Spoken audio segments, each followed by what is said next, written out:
Je suis heureux, au nom de notre évêque, d'accueillir à présent Monsieur Fabrice Adjadj, qui va nous donner une conférence. Fabrice Adjadj, vous êtes né en 1971, vous êtes diplômé de l'Institut d'études politiques de Paris et agrégé de philosophie.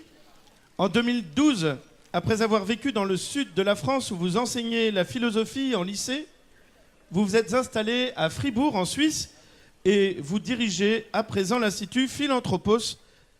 Plusieurs jeunes de notre diocèse sont déjà formés dans cet institut dont vous nous parlerez tout à l'heure. Le 6 février 2014, vous avez été nommé membre du Conseil pontifical pour les laïcs. Ce soir, vous avez choisi de nous donner un enseignement sur le thème « Tu es une mission sur cette terre ». C'est un thème tiré de l'exhortation apostolique du pape François, Evangelii Gaudium. Et dans ce texte, le pape écrit que la mission au cœur du peuple n'est ni une partie de ma vie, ni un ornement que je peux quitter, ni un appendice, ni un moment de l'existence. Elle est quelque chose que je ne peux pas arracher de mon être si je ne veux pas me détruire. Je suis une mission sur cette terre, et pour cela je suis dans ce monde. Je dois reconnaître que je suis comme marqué au feu par cette mission, afin d'éclairer, de bénir, de vivifier, de soulager, de guérir, de libérer. Merci, Monsieur Adjadj, d'être venu ce soir jusqu'à Pontoise pour nous rencontrer. Merci.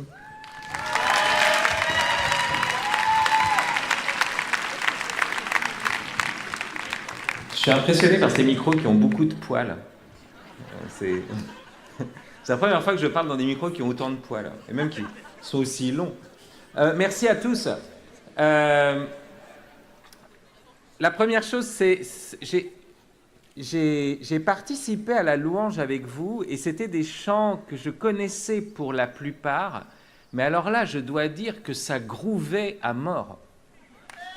Et je félicite spécialement la section rythmique qui reprenait vraiment tous ces morceaux avec un rythme, alors parfois zouk, parfois soukous, parfois... Mais c'était bon. Alors bravo, non, vraiment. Parce que parfois, il faut dire quand même que... Parfois c'est lourd ces chants. Parfois on ne sait pas les jouer. Parfois, on n'arrive pas à mettre cette énergie. Et donc, on sent que c'est ici. Vous savez, moi, j'ai vécu en Afrique et j'ai vécu en Haïti. Je parle d'ailleurs créole. J'ai vu, là, tout à l'heure. Alors, moi, j'aime musique, ça.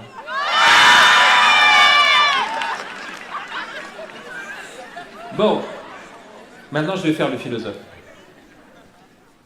Effectivement, mon sujet, c'est une parole du pape François dans le premier grand texte qu'il a publié, La joie de l'Évangile. Et cette parole qui se trouve vers la fin de ce texte, c'est « Je suis une mission sur cette terre et c'est pour cela que je suis dans le monde ».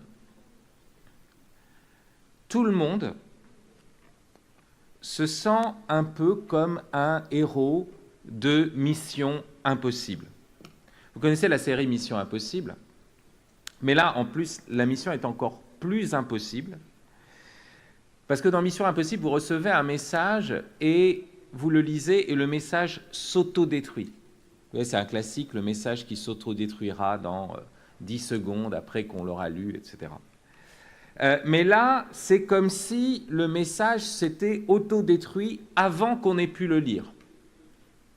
Donc on est dans une situation très embarrassante. Tous les hommes arrivent sur cette terre, sentent qu'ils sont là pour quelque chose, mais ils ne savent pas pourquoi. On croit tous qu'on est appelé à de grandes choses. Et lorsqu'on était petit enfant, on s'identifiait aux personnages qui étaient appelés à de grandes choses.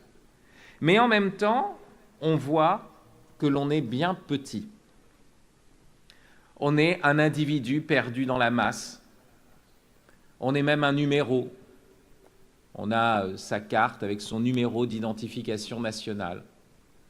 Un chiffre qui a commencé bien tard dans l'histoire, qui va finir trop tôt, peut-être.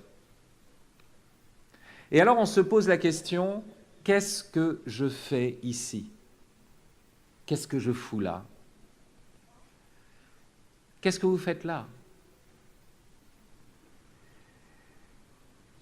Nous sommes, remarquez-le, les seuls animaux à se poser cette question. Un chien, une moule, ne s'interroge pas de cette façon. Nous sommes les seuls à nous interroger sur notre situation sur la Terre, à nous dire pourquoi. Nous cherchons un sens,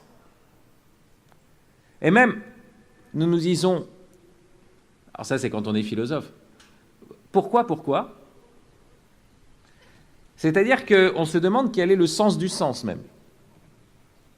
Voilà, là on commence à être vraiment dans une position proprement humaine. Non seulement on se questionne, mais on se questionne sur la question elle-même.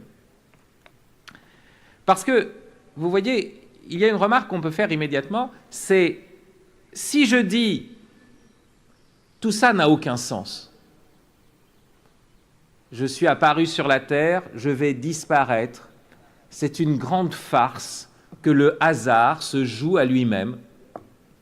Nous sommes apparus par le hasard, les aléas de l'évolution des espèces, etc. Et puis tout d'un coup on est là, puis on disparaît, et alors on finit en disant mais tout ça n'a aucun sens. Mais même quand on dit que tout ça n'a aucun sens, on le dit avec une forme d'amertume, de tristesse. Ça fait mal. Et si ça fait mal, c'est la preuve que malgré tout, on est fait pour que ça ait un sens. Sinon, ça ferait pas mal. Si la vie n'avait vraiment aucun sens, eh bien, on s'en contenterait comme ça. Mais on ne peut pas. Vous voyez, ça ne veut pas dire qu'il n'y a pas de sens, ça veut dire que le sens n'est pas immédiatement donné, ça veut dire que le message est encore caché, que nous avons à le chercher. Et c'est encore mieux que dans Mission Impossible, même si c'est encore plus impossible, parce que nous avons à dégager aussi nous-mêmes, par nous-mêmes, personnellement, la question du sens. Si tout était trop évident, et on aimerait bien avoir, vous savez, une vie qui est comme une recette, on aimerait bien appuyer sur des boutons et tout obtenir, mais en réalité, ce serait régresser vers un instinct animal. Même quand l'Esprit Saint vient en nous, il ne nous fait pas vivre comme des super animaux qui agiraient par un instinct qui est un pur instinct surnaturel. Il veut qu'on réfléchisse, il veut qu'on pense, il veut qu'on cherche. Ça fait partie de la vie humaine, ça fait partie de la dignité humaine. Alors, quand je dis « ça n'a aucun sens » et que je soupire, c'est qu'il y a encore une attente de sens. Et même le fait de dire « ça n'a pas de sens », c'est que je suis encore dans le questionnement sur le sens. Quand je dis « c'est une vie de merde », et même si je le dis, vous voyez, avec une sorte de dégoût, en réalité, je dis en même temps que la vie, c'est pas de la merde. Parce que si la vie, c'était de la merde, je dirais, bah, c'est une vie de merde, bah, c'est normal, il n'y a pas de problème, ça doit être comme ça, c'est toujours comme ça. Mais si je crie, si je suis dégoûté, c'est que je sens bien que la vie n'est pas faite pour cela. Et qu'il y a autre chose. À quoi la vie, à quoi ma vie est appelée. Donc vous voyez, même quand on éprouve que les choses sont absurdes, qu'elles sont insignifiantes, même quand on ressent le vide, mais en fait, on ne peut ressentir le vide que parce qu'il y a en nous un creux qui est fait pour être comblé. Sinon, ça ne poserait aucun problème. Si on a un sentiment d'insignifiance, c'est qu'on est fait pour trouver une signification, un sens. Si on a cette absurde, parfois cette absurdité qui nous mord le cœur, c'est parce que notre cœur cherche autre chose. Donc, c'est le signe que nous sommes des êtres de mission, mais qui n'ont pas encore trouvé le message. Nous sommes des êtres qui sentons que nous sommes envoyés, mais qui ne le savons pas encore assez. Et c'est pour cela que nous éprouvons une déchirure, que chaque homme qui n'a pas encore trouvé le lieu où se dépenser, le lieu où se donner, le lieu de sa mission, chaque homme éprouve une déchirure. Alors, on peut faire, bien sûr, comme s'il n'y avait pas de déchirure. On peut mener une vie divisée, une vie schizophrène. Vous savez, le schizophrène, étymologiquement, ça veut dire que le phrénos, c'est le crâne, et la schise, c'est le fait que c'est fendu en deux. Et souvent, nos vies sont fendues en deux. Et on peut même dire que c'est le cas de la plupart d'entre nous, et c'est peut-être cela, au fond, le péché. Le péché, ça n'est pas d'aller à l'encontre d'une règle. C'est de manquer à l'unité et à la générosité de la vie. Alors, qu'est-ce que c'est cette vie divisée ? Je vais vous en parler dans un premier temps. C'est cette vie divisée entre le héros et le zéro. Nous avons un quotidien, souvent, à nos yeux, assez morne, ordinaire, quelconque, gris. Et dans ce quotidien, nous rêvons d'aventure. Pour le dire autrement, on a un travail à la con et on regarde des séries américaines. Alors, on commence tous avec ce dédoublement. Tous les collégiens se rêvent en super-héros. Toutes les collégiennes se voient en princesse, en Meghan qui épouse le prince d'Angleterre, comme aujourd'hui.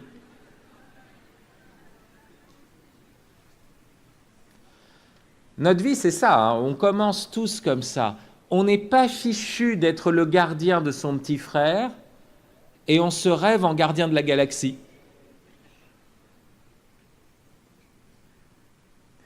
Et alors, vous voyez, la division, c'est... On s'imagine un héros avec des super pouvoirs inaccessibles, avec une vie qui n'est pas la nôtre, qui est une vie qui est derrière la vitre de l'écran. Et nous, on est du mauvais côté de la vitre, on est les poissons, vous voyez, qui tournent. Mais de l'autre côté de l'écran, là, de l'autre côté de la vitre, il y a la vraie vie, une vie de fiction. Parce que cette vraie vie, ce n'est pas la vie des vedettes. Hein. Vous voyez, la vie des vedettes, c'est une vie déplorable, de divorce, de tromperie, de désespoir, d'alcoolisme, ça vous le savez trop bien. Mais cette vie avec des super pouvoirs inaccessibles. Et alors de l'autre côté, nous, qu'est-ce qui nous reste ? Nos pouvoirs ordinaires, on les méprise, on les oublie, et il ne nous reste qu'un seul pouvoir qui compte, le pouvoir d'achat. Ouais, le pouvoir d'achat devient l'unique pouvoir, parce que cette vie divisée, c'est la vie du consommateur. On gagne sa vie en faisant des boulots merdiques, et avec ça, on se paye des séries américaines, on se paye du divertissement. Et donc, vous voyez, cette vie divisée entre, d'un côté, tout est réduit au pouvoir d'achat, et de l'autre côté, on rêve à des pouvoirs super inaccessibles.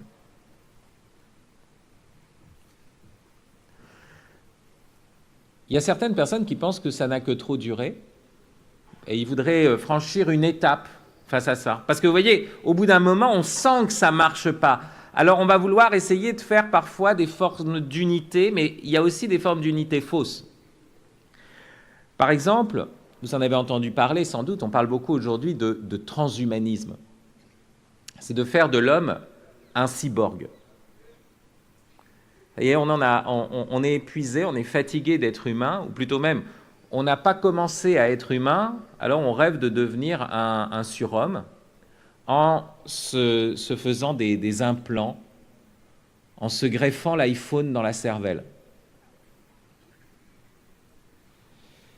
Donc, on rêve de devenir un cyborg. Et on pense que ça sera mieux. Mais c'est pas mieux. Parce qu'être un cyborg, c'est radicaliser encore cette déchirure, cette division. Qu'est-ce qu'on fait? On n'aime pas son propre corps, on déteste son propre corps, alors on veut se mettre des prothèses. Et ce qu'on veut, c'est précisément... Alors, ces prothèses, il faut les acheter, donc vous voyez, la question du pouvoir d'achat. Et puis, grâce à ça, on va être directement connecté. Grâce à nos cybercasques, à nos projections, vous voyez, on aura l'impression de vivre dans le jeu vidéo. Mais vous voyez, c'est encore cette division profonde, où tout devient artificiel, où tout devient virtuel, où d'un côté on est en train de s'avachir sur une chaise, et de l'autre, on est un héros de League of Legends, ou de PUBG. Là, je me suis intéressé, j'ai essayé de voir quel était le jeu à la mode. Mon petit frère m'a dit, parce que j'ai un petit frère qui tient un geek store, et donc je suis au courant des dernières nouveautés. Alors lui, il m'a expliqué qu'on jouait aujourd'hui à Player Unknown Battleground, qui est un jeu de plateforme. Parfois on joue à 100, vous voyez, c'est un MMORPG comme on dit. Et alors vous êtes sur une île, vous êtes largué, vous n'avez rien, vous devez trouver des armes, des nourritures. Et puis, bon, c'est un peu comme Koh-Lanta, vous voyez. Et, sauf que c'est encore mieux, puisque les types, on les élimine en leur tirant dessus, et un seul doit survivre. C'est une sorte de modèle réduit de la société néolibérale, mais qui a l'air passionnant, en fait, quand on est assis sur une chaise. Alors parfois, on peut y jouer tellement longtemps qu'on oublie qu'on a un corps et on a une thrombose.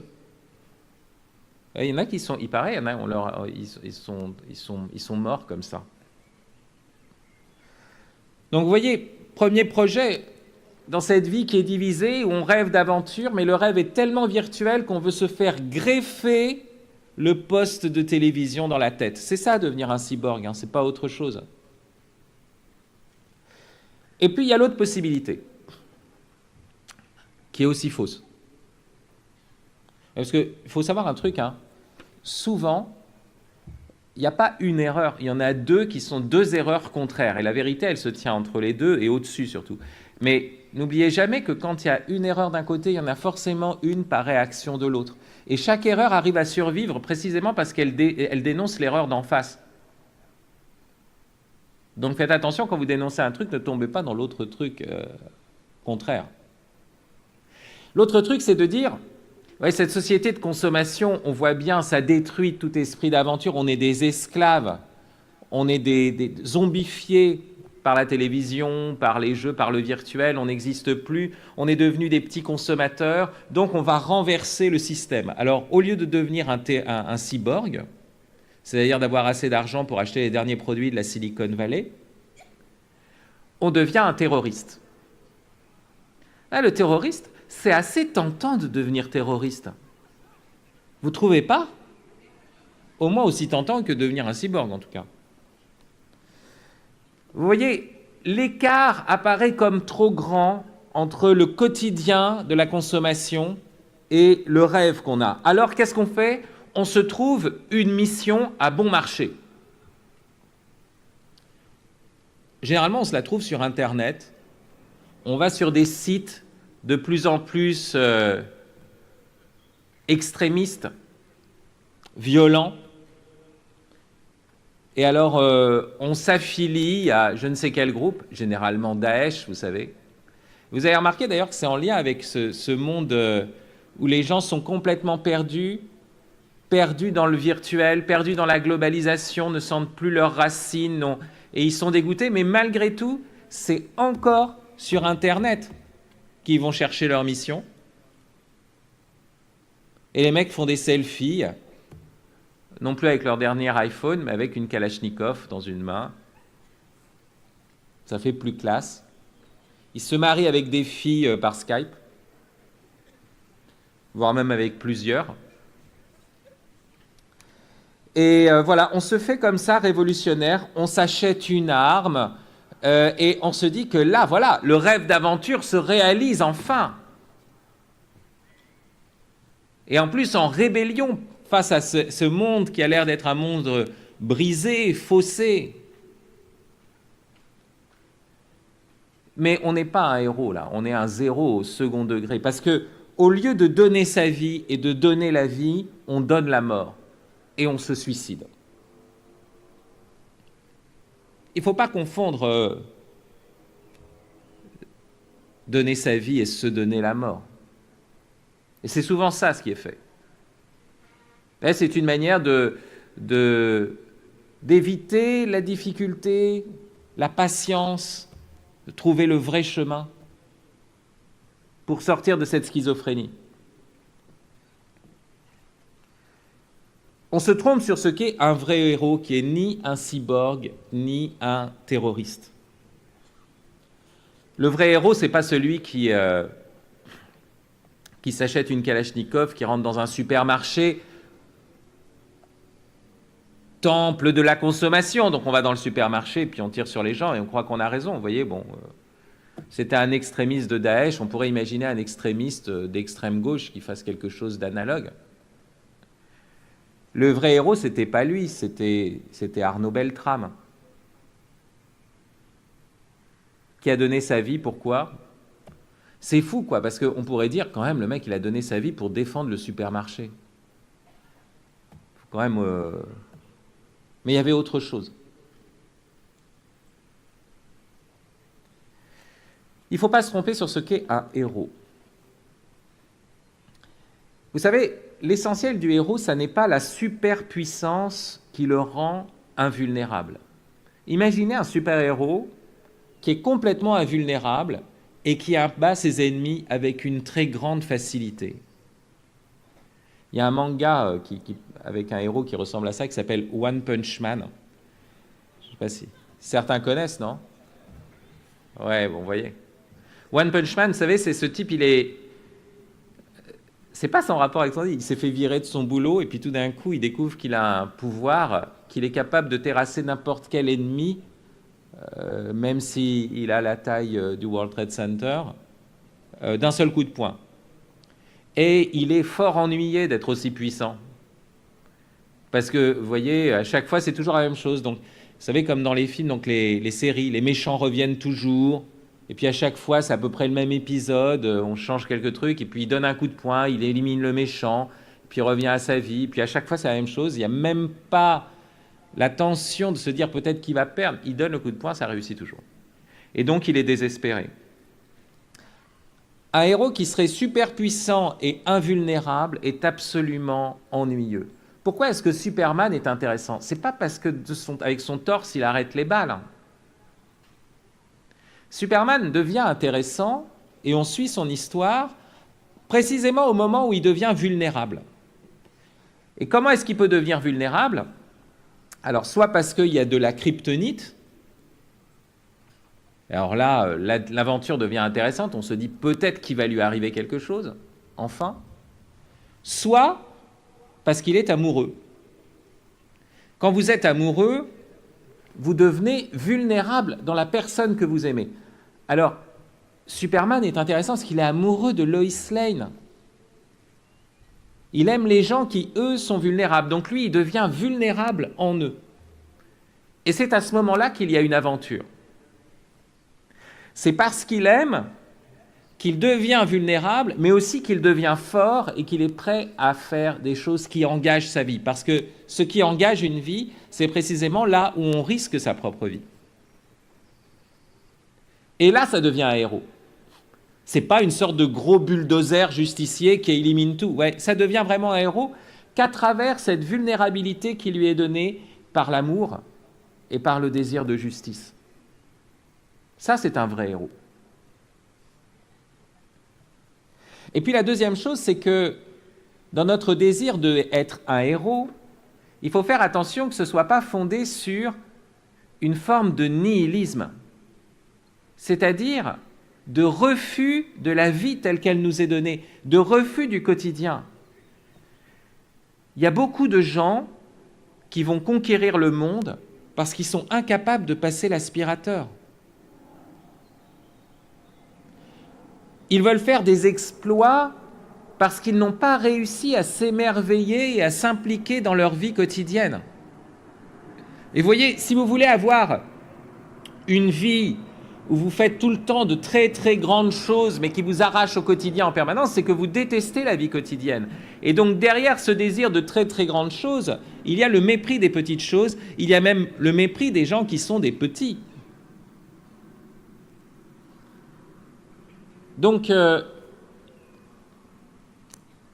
si vous vous mettez à combattre des dragons parce que vous ne supportez pas votre mère ou votre femme, c'est facile.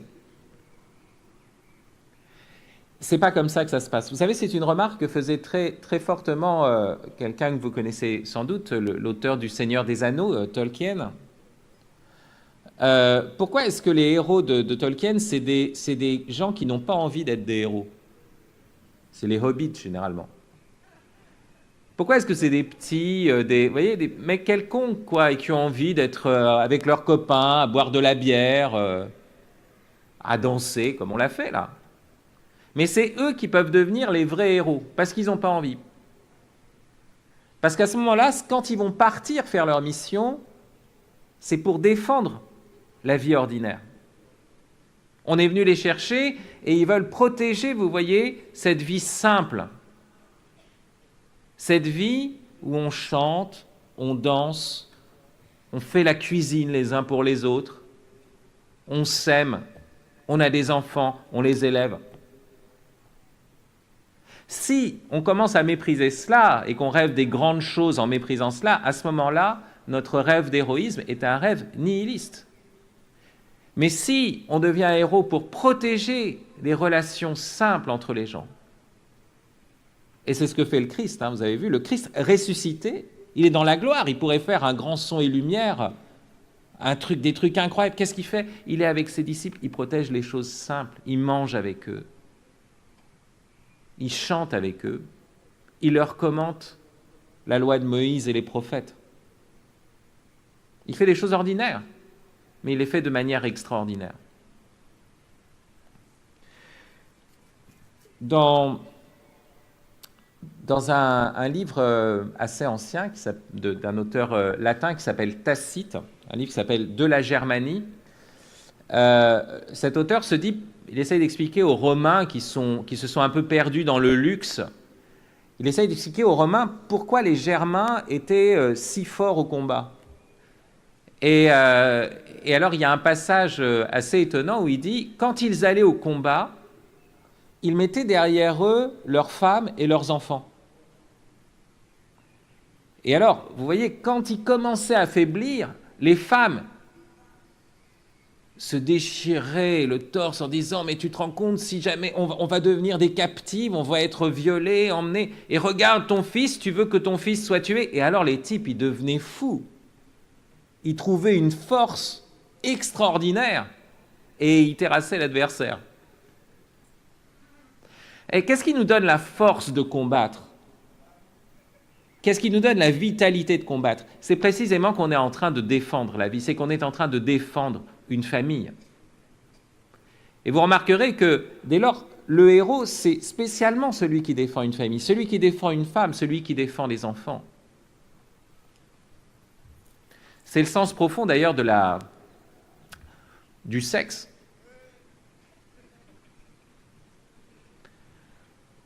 Vous savez, le christianisme ne nous dit pas que le sexe, c'est pas bien. Il nous dit, le sexe, vas-y, mais vas-y à fond. À fond. Ne t'arrête pas à des choses superficielles. Ne viens pas convoquer dans l'intimité de la sexualité l'industrie pharmaceutique. Ne crois pas que ton amour dépend de l'industrie du latex. Vas-y à fond. Mais à fond, ça veut dire jusqu'au bout. Jusqu'au bout, ça veut dire jusqu'à la femme qui devient ta femme, jusqu'à ta femme qui te rend père et tu as un enfant. À fond, ça veut dire même jusqu'au fait d'avoir une belle-mère.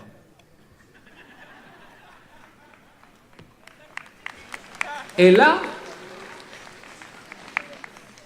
vous êtes obligé de devenir un héros.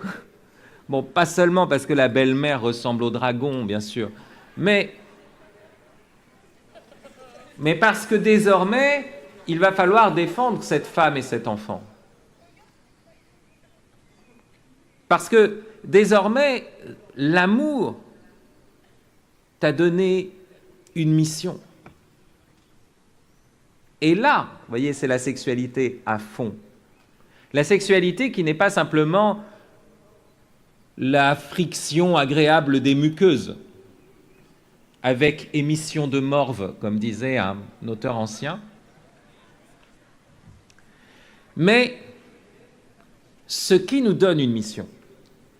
Et ça se joue, vous voyez, à même la sexualité, c'est-à-dire que peut-être que quand j'ai rencontré cette fille, je pensais qu'à mon plaisir, mais voilà que ça m'engage au-delà de la question du plaisir. Et ça m'engage avec toute ma vie, parce qu'avec cette femme, avec cet enfant, eh bien, j'irai jusqu'à donner ma vie. Vous voyez, c'est comme ça que naît le héros, en s'engageant dans l'amour. Et le héros peut naître et s'élever très très haut, en commençant même en dessous de la ceinture. Il suffit qu'il aille jusqu'au bout et qu'il soit conscient, cohérent avec ce qu'il fait, qu'il retrouve l'unité. Donc vous voyez que le vrai héroïsme consiste non pas à faire des choses extraordinaires, mais à s'appliquer extraordinairement aux choses ordinaires. Et la mission, elle nous est donnée déjà avec la vie, dans le fait que nous avons une vie et qu'il faut la donner. Alors pour l'expliquer un peu mieux, je vais prendre un deuxième point. Je n'ai pas pris de montre, en fait, je ne sais pas l'heure qu'il est, il faudra me dire. Vous pourrez, Monseigneur, me faire des grands gestes. Voilà. Quand j'ai l'impression que vous êtes en train de vous noyer, je sais qu'il faut venir à votre secours, je m'arrête. Alors, la vie, vous savez, on nous dit souvent, et c'est d'ailleurs la remarque que font les philosophes, ils commencent comme ça, ou parfois aussi les prêtres qui font des sermons à des jeunes, ils disent, vous cherchez le bonheur, alors qu'est-ce qui va vous donner le bonheur? Allez, voilà. 45. Merci. Donc pas besoin de faire des gestes de noyer, je crois que vous avez des prêtres qui tiennent à votre dignité. Ils m'ont donné une montre. Vous avez cette idée que voilà, vous êtes là pour chercher le bonheur. Qu'est-ce que c'est que le bonheur, etc. Bon, le vrai problème, c'est quand on commence comme ça, on est mal barré parce que souvent on confond le bonheur et le bien-être, et il n'y a rien de plus destructeur que le bien-être. Ouais. Le pape François, juste avant de parler de « Je suis une mission sur cette terre », il dit « Le confort qui n'est rien d'autre qu'un lent suicide ». Pas mal. En fait, c'est vrai que nous cherchons la joie. C'est vrai que nous cherchons à être heureux. Je veux être heureux et en même temps, l'autre chose que je sais, c'est que je vais mourir. Oui, alors là, tous autant que vous êtes, là, et moi y compris, et certains plus tôt que les autres, vous allez mourir. Et, non, parfois, il faut le dire, hein. Il faut s'en souvenir. Et qu'est-ce que ça veut dire? Vous voyez, comment se fait-il qu'il y ait d'un côté cette aspiration à la joie, et de l'autre côté, l'évidence de la mort? Alors, il y a deux possibilités.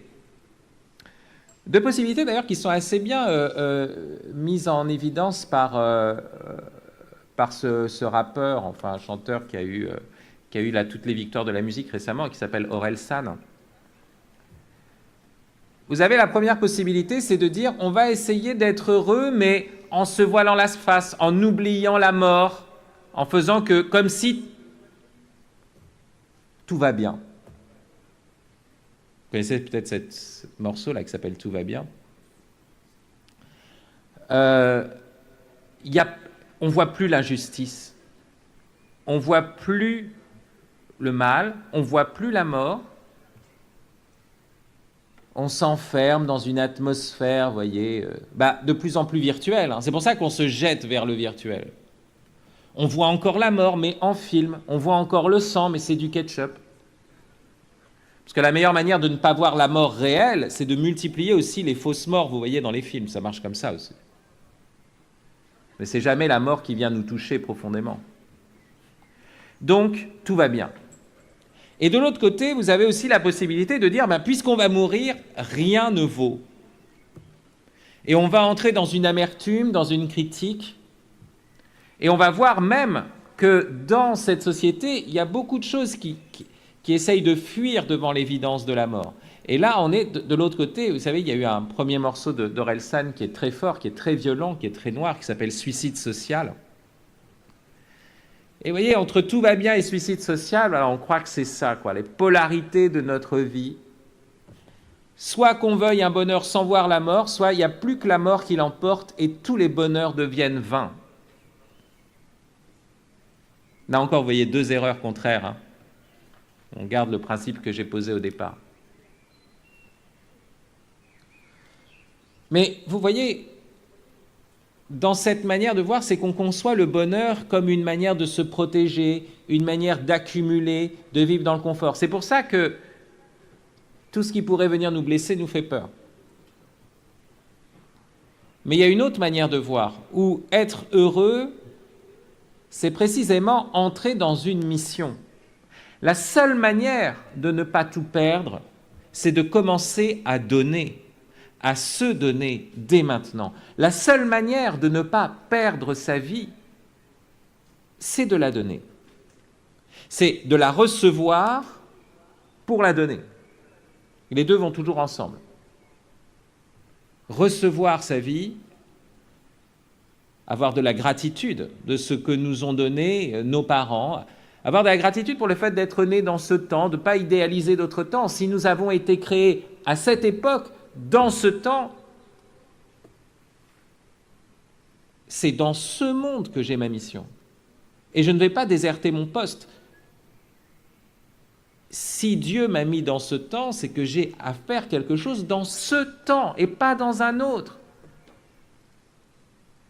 Il y a beaucoup de chrétiens, qu'ils soient traditionalistes ou progressistes, qui passent à côté. Les traditionalistes disent « Ah oui, c'était bien d'être chrétien, mais avant ». Et les progressistes disent « Ça sera bien d'être chrétien, mais demain ». Les uns disent « Ça c'était bien Vatican Ier, mais pas Vatican II ». Et puis il y a d'autres qui disent « Vatican III, ça sera bien ». Non, ici et maintenant. Et c'est souvent quand on donne la vie que l'on entre dans la gratitude. Vous savez, moi je me suis rendu compte d'une chose, c'est quand j'ai eu mon premier enfant, moi je fais des enfants comme les gens du tiers-monde, hein, j'ai 8 enfants. Et... Merci. Le dernier est né le jeudi saint, il s'appelle Moïse. Et donc, c'est au moment où j'ai eu mon premier enfant que je me suis rendu compte de ce qu'avaient fait mes parents pour moi. Vous voyez, c'est souvent à ce moment-là qu'on regarde en arrière et qu'on se rend compte, parce qu'avant, on est jeune, on ne s'aperçoit pas, on ne peut pas le mesurer. Et heureusement qu'on ne le mesure pas, parce qu'il faut qu'on aille de l'avant. Vous voyez, si on voyait ce que font tout le temps nos parents pour nous, vous voyez, et qu'on était plein de gratitude, on ne pourrait pas. C'est normal qu'on oublie nos parents, c'est normal. Dans un premier temps, c'est normal. Puis, l'enjeu, c'est pas qu'on se retourne vers leurs parents et puis qu'on les rembourse de toutes les couches qu'ils ont payées pour nous. Ça n'a aucun sens. C'est qu'à notre tour, on se dépense pour nos enfants, vous voyez. Mais c'est souvent quand on a son premier enfant que notre vie change complètement et qu'on voit, vous voyez, toute la suite des générations qui nous a précédés. Et c'est quand on donne, c'est pas le fait, c'est quand on reçoit la vie qu'on la donne. C'est plutôt quand on la donne qu'on apprend à la recevoir davantage. Ouais, c'est paradoxal, mais c'est souvent comme ça. Et vous voyez, ça suppose le risque. Vous voyez, je la donne, j'y vois pas grand-chose, mais à ce moment-là, j'ai une raison de me battre, et j'ai une raison aussi, je suis poussé à voir que la vie est bonne. Donc, si vous ne voulez pas perdre votre vie, nous allons tous mourir, mais qu'est-ce que nous allons faire dans l'entretemps? Si nous ne sommes pas capables de donner notre vie, de nous battre pour quelque chose qui en vaut la peine, qui vaut même qu'on s'épuise pour cela, c'est-à-dire pour la vie elle-même, à ce moment-là, notre vie devient vide. Et on va chercher à s'aveugler. Le pape François, juste avant de parler de « Je suis une mission sur cette terre », il parle du plaisir d'être une source pour les autres. C'est beau cette phrase. Le plaisir d'être une source. Vous pouvez être une source que si vous-même, vous voyez, vous êtes lié à une source plus haute. Vous pouvez donner du fruit que si vous avez des racines et qu'il y a le soleil et qu'il y a l'eau. Vous voyez, vous avez besoin de tout, les racines terrestres et le soleil et l'eau de l'Esprit Saint. Mais à ce moment-là, vous voyez, vous donnez du fruit. Et c'est ça ce que veut le Christ. C'est pas qu'on obéisse à des lois, c'est pas qu'on soit des mecs qui marchent droit sur un chemin. Non, c'est qu'on soit fécond. Celui qui suit le Christ, c'est celui qui donne du fruit. Et notre mission, c'est cette fécondité-là. Mais cette fécondité-là, c'est précisément de donner la vie, de donner notre vie en donnant la vie. Et vous voyez ici, dans cette phrase, le plaisir d'être source. C'est un plaisir, donc on retrouve ce désir d'être heureux, ce désir du bonheur. Mais en même temps, c'est être une source. Qu'est-ce que c'est que la source? Elle ne cesse de se perdre. Le courant passe à travers elle. Elle ne cesse de donner. Si elle arrête de donner, c'est plus une source. On ne peut plus rien boire, ça devient de l'eau stagnante. Voilà ce à quoi nous sommes appelés. Et là, je le dis même pas d'abord en chrétien, mais en philosophe, vous voyez, simplement en décrivant la vie.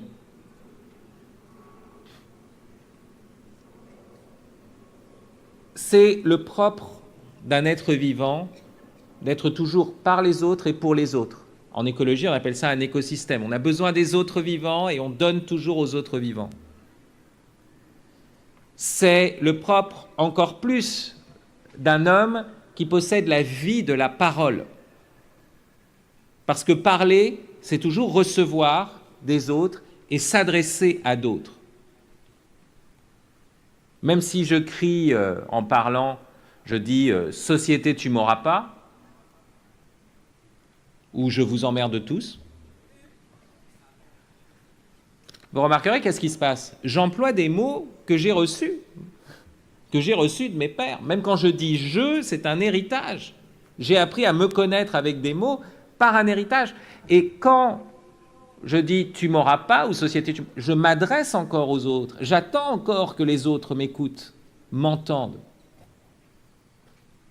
Même quand je suis en train de dire « regardez, c'est moi le plus fort », je reconnais que je suis encore assez faible pour avoir besoin des autres et de leur regard.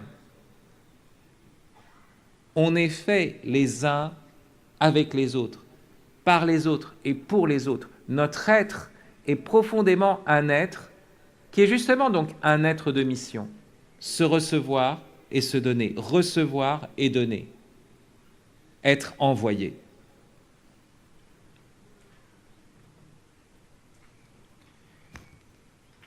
Et la parole a cette force d'être capable de tout dire, de tout récapituler en elle. Et spécialement, une parole qui est importante ce soir, la parole de louange. Qu'est-ce que c'est que la louange? Vous savez, vous commencez à louer que lorsque vous reconnaissez que vous n'y arrivez pas. Que ce que vous allez louer est plus grand que vous, donc vous n'êtes pas à la hauteur. Quand on loue Dieu, on n'est pas à la hauteur, c'est évident. Alors qu'est-ce qu'on dit toujours? Vous avez remarqué, dans les psaumes, dans les formules de louange, on dit « je louerai le Seigneur », on parle au futur. C'est-à-dire qu'on a besoin de l'avenir encore, on a besoin du temps. Parce qu'on est insuffisant encore. Mais cette insuffisance, elle est féconde, parce qu'elle veut encore du temps. Elle veut. Et puis, non seulement on dit « je louerai », parce que la louange, c'est un lieu profond de la parole, mais on en appelle à toutes les autres créatures. Vous savez, la parole de louange par excellence, c'est quoi? C'est « Alléluia ». Mais « Alléluia », ça dit, c'est un impératif, ça appelle les autres. Louez le Seigneur, louez-le avec moi. J'ai besoin des autres, j'ai besoin de toutes les créatures. Et même le matin, vous savez, quand on reprend le cantique des enfants dans la fournaise, on dit « bénissez le Seigneur », etc. On en appelle à tout, aux sources et aux fontaines, aux arbres, aux baleines et aux bêtes de la mer.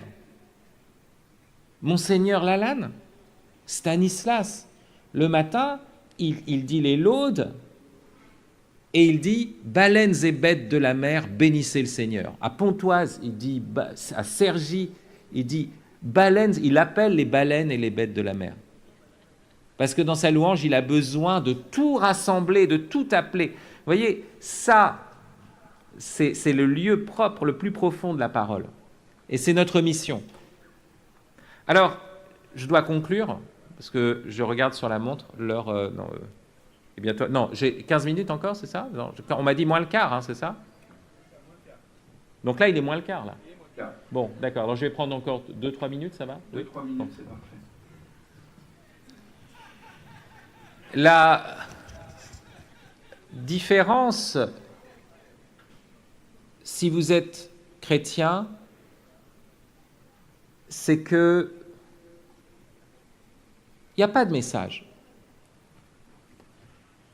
Mais il y a un modèle. Ou plutôt, dans le christianisme, le message, c'est le messager, c'est le Christ. Et nous avons donc tous un capitaine qui nous mène au combat. Nous avons tous quelqu'un qui est passé devant et qui nous entraîne, et même quelqu'un qui est déjà victorieux. Parce que notre joie, ce n'est pas un petit sentiment intérieur, c'est la joie du ressuscité. C'est la joie de celui qui est mort et ressuscité et qui a vaincu la mort, le démon et le péché. Et il est déjà victorieux. Et nous sommes appelés à entrer dans sa victoire. Alors vous voyez, être chrétien, ce n'est pas être simplement un pratiquant. Ce n'est pas avoir des petits conforts supplémentaires. C'est avoir une mission. C'est parler du Christ. C'est multiplier les frères autour de nous. N'ayez pas peur d'inviter les gens à prier, de dire que vous allez prier pour eux. N'ayez pas peur de leur donner, parce que les gens, ils aiment bien les petits objets. Ayez sur vous des médailles, des chapelets à donner. Même des t-shirts, si vous voulez. Soyez fiers de la croix. Soyez aussi les gardiens de la création. L'homme est là pour cela. Nous sommes vraiment gardiens de la galaxie. Pour de vrai. Et surtout, ne disons pas « je n'ai pas les moyens » ou « attendez, il faut que je me forme encore » ou « attendez, je ne suis pas bien brillant ». Je suis dans un milieu qui n'est pas un milieu porteur. Le Christ, quand il envoie ses disciples, il leur dit que tout ce qu'il faut, je ne sais pas, vous avez vu cette liste où il les envoie en mission? Il leur fait une liste. Normalement, quand on fait une liste, quand on envoie quelqu'un en mission et pas en voyage, on lui dit, les mamans, elles disent à leurs enfants, t'as pas oublié d'emporter ça, il faut bien que tu prennes ça, vérifie que tu as bien ta brosse à dents, etc. Et le Christ, il fait une liste de tout ce qu'il ne faut pas prendre. Il dit n'emporter ni sac, ni tenue de rechange, ni argent pour la route, ni bâton, ni sandales. Au lieu d'un équipement, il les dépouille. Et il a même cette phrase incroyable. Il dit « Voici que je vous envoie comme des agneaux au milieu des loups ». Bon, c'est un peu... Donc, c'est bon. C'est pour nous dire qu'on a tout ce qu'il faut, hein, pour être dévoré.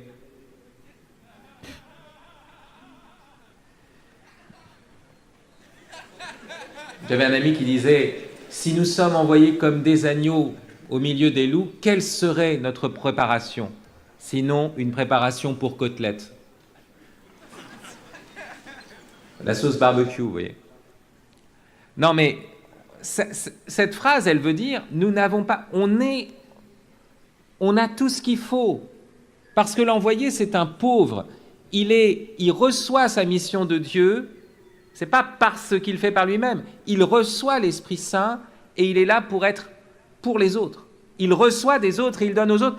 Il est justement celui qui est traversé par la vie comme un fleuve, comme une source. Si vous avez été créé dans ce temps et dans ce lieu, si vous êtes né dans cette ville, dans ce quartier, avec ces gens qui sont autour de vous, c'est que c'est là que vous êtes appelés et que vous avez une mission là. Vous êtes déjà des agents secrets, vous êtes déjà des infiltrés. Vous êtes à un endroit où les autres... Monseigneur Lalanne ne peut pas y aller.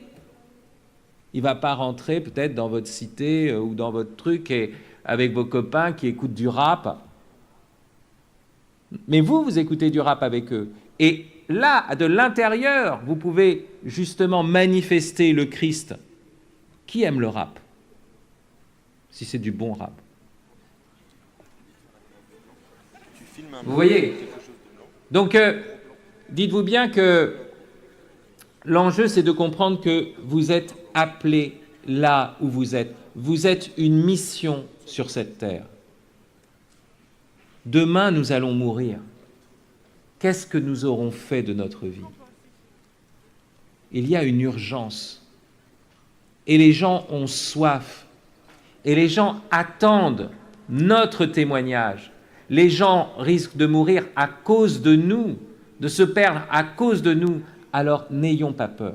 Soyons conscients que chacun, nous sommes appelés à l'endroit où nous sommes. Et partons tous en mission. Nous allons recevoir l'Esprit Saint. Nous le recevons à nouveau à la Pentecôte. Les baptisés vont le recevoir en étant plongés dans la mort et la résurrection du Christ. Que ce qui leur arrive à présent soit aussi le signe de ce qu'est toute notre vie. Être plongé dans la mort, ressuscité avec le Christ et communiquer autour de nous sa vie. Merci.